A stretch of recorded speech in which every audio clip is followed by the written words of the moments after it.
This is Dante Williams, and you're watching Dante's Boxing Nation.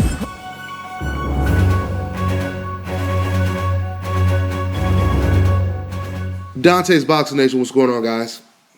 Boy, I tell you, it's starting to seem like the only time old Bobby is telling the truth, or even saying something close to the truth, is when he's talking about Manny Pacquiao fighting someone other than Floyd Mayweather. For those of you guys who don't remember, Bob Arum, he had been saying for a very long time after Chris Algieri beat Ruslan Provodnikov, he wanted Manny Pacquiao to fight Chris Algieri. Unfortunately, that came to fruition. Now he's saying, he just did an interview today, and now he just recently said that he wants his new star, his new rising star, Terrence Crawford, to fight either Chris Algieri or Ruslan Provodnikov sometime next year, of course, in New York at the Barclays Center. And then once Terrence Crawford is successful in that match, then fight against Manny Pacquiao at the end of the year. Now, times like this is when I really hope that my hunch is wrong. If you know anything about boxing and you're not a decaf, then you know that Bob Arum, he has purposely tried his best to keep away or keep Manny Pacquiao away from Floyd Mayweather for the last couple years. Because deep down, Bob Arum, he believes that Floyd Mayweather will beat his fighter. Okay? Bob Arum may be many things, but he's not a complete dumbass when it comes to boxing knowledge. All right? This man, he predicted that Guillermo Rigo would most likely beat Nonito Donaire. He also predicted in some ways that Tim Bradley would beat Manny Pacquiao. He knows his boxing, okay? I'm not saying he's a prophet, no one is. But I'm just saying, I think that Bob Arum, he's been watching boxing long enough to know that a boxer usually beats a banger. Okay? And that's not up for debate. That is a historical fact.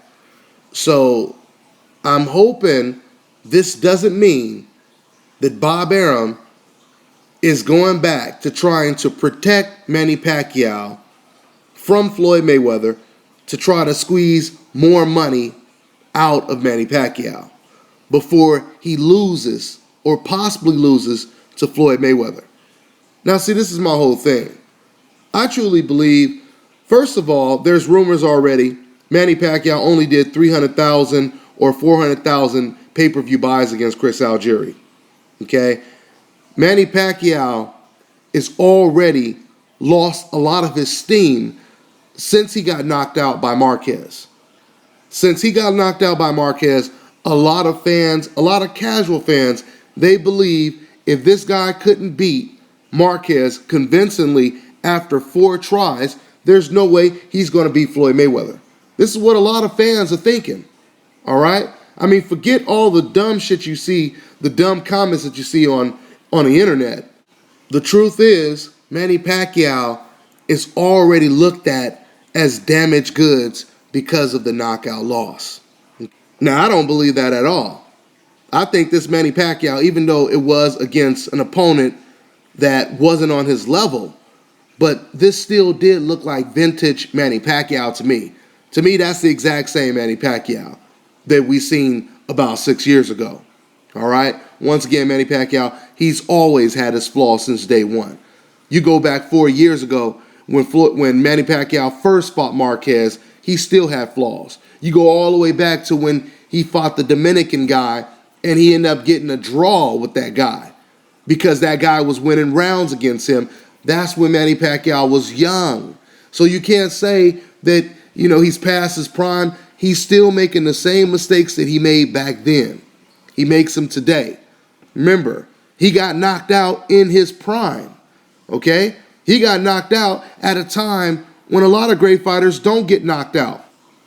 I mean, there's a difference from losing a fight or losing a close fight earlier on in your career and getting knocked out twice by guys that were just supposed to be in there as your opponent and nothing else. Okay? Anyway, going back to Manny Pacquiao possibly fighting against Terrence Crawford, Now, of course, once again, the fight that we all want to see is Pacquiao versus Floyd Mayweather. Now, I truly believe that fight is going to happen. I hope that Bobby is not pulling a quick one or a fast one on us right now, and once again trying to milk his golden cow a little longer before he throws Manny Pacquiao in there with Floyd Mayweather. But at the same time, there's another USA versus the Philippines type fight that I would love to see, and that would be Terrence Crawford versus Manny Pacquiao. That would be second on my list of fights that I would like to see if Manny Pacquiao is going to force us to watch him fight at 140. Okay? That would be a great fight. I think it's a 50-50 fight. Let's see how Manny Pacquiao deals with a switch hitter, a guy who has a great chin, who could fight on the outside, who could fight on the inside. He has long reach. I mean, the foot movement is there. The rhythm is there.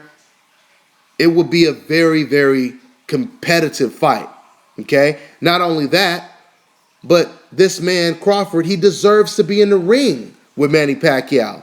Of course he deserves to be in the ring more than Chris Algieri does. I mean, you guys seen the messages on the internet. You seen how bad these Manny Pacquiao fans were trying to convince people that Algieri, he deserved to be in there fighting against Manny Pacquiao, right? He just beat Ruslan Provodnikov. He's the champion, so on and so forth. He deserves the fight. So there's no way you can turn around now and say Terrence Crawford doesn't deserve to fight Manny Pacquiao. There's no way you can do it because you already have some Manny Pacquiao fans already claiming that. Some fans are already saying, oh, you know, Crawford doesn't deserve to fight against Manny Pacquiao. Listen, man, Terrence Crawford is the fighter of the year. I'm not basing that on what some political affiliates say. I'm basing that off of my own damn eyes. All right? So he's the fighter of the year. He is the lineal champion, universally recognized as the champion at the lightweight division. How are you going to tell me Algieri deserves to fight Manny Pacquiao, but Terrence Crawford doesn't? This is a simple case of history repeating itself again. I remember when I first made my Bradley versus Pacquiao 1 prediction video, you had guys on that video commenting saying Bradley is a bum, he doesn't deserve to fight Manny Pacquiao. And Bradley was the unified junior welterweight champion who had beat all of the best fighters at 140.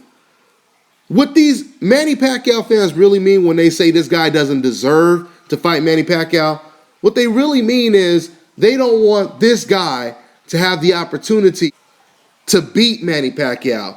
That's really what it comes down to. Once again, Manny Pacquiao fans, it's your fighter, Manny Pacquiao, that puts you in a dicey situation to where you can't really make sense of it when you try to defend Manny Pacquiao for fighting Chris Algieri, but then at the same time say Terrence Crawford doesn't deserve to fight him. Manny Pacquiao, he completely destroyed your own argument because he ended up fighting Chris Algieri and you guys were forced to defend him for fighting Chris Algieri. Okay? So there's no doubt about it. Terrence Crawford, he deserves to fight Manny Pacquiao. He has a very good chance of beating Manny Pacquiao. Manny Pacquiao fans, they understand this. Manny Pacquiao fans, they are in fear right now because they don't want Terrence Crawford to beat Manny Pacquiao. And speaking of Terrence Crawford, or fans not wanting Terrence Crawford to beat Manny Pacquiao, how ironic is it that now that Terrence Crawford is starting to become relevant, he's starting to be more of a threat, and now he's even a threat to Manny Pacquiao. If you now read the comments, now the comments about Crawford are very similar to the comments that we see when these fans are talking about Guillermo Rigo, Andre Ward, Floyd Mayweather, Edis Landi Lara, Tim Bradley, who was basically cursed the moment he signed the contract to fight Manny Pacquiao the first time around. Coincidentally, the same type of messages they're posting about those fighters, they're now starting to post them about Terrence Crawford. And I suspect the next person they'll start saying this stuff about will probably be Errol Spence, maybe in about another year from now. Now, the only way Errol Spence doesn't get thrown into that coincidental list. Matter of fact, that's what I'm going to call it. Let's call it the coincidental list. The only way Errol Spence won't get thrown into the coincidental list is if he's a threat to take out another fighter that they don't like. Oh, like someone like Floyd Mayweather, right? Then they'll deal with him for a while just so they can continue to bash Floyd Mayweather. It's the lesser of two evils. They don't like either one of them, but they're going to use one to try to take out the other one or talk bad about the other one, right?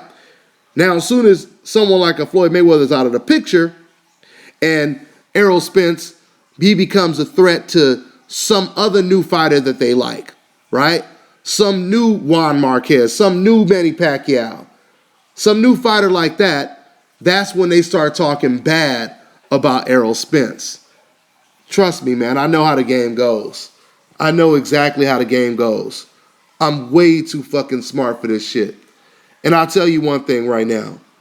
You can sit over here and you can hate all you want, but you know good and goddamn well it's the truth.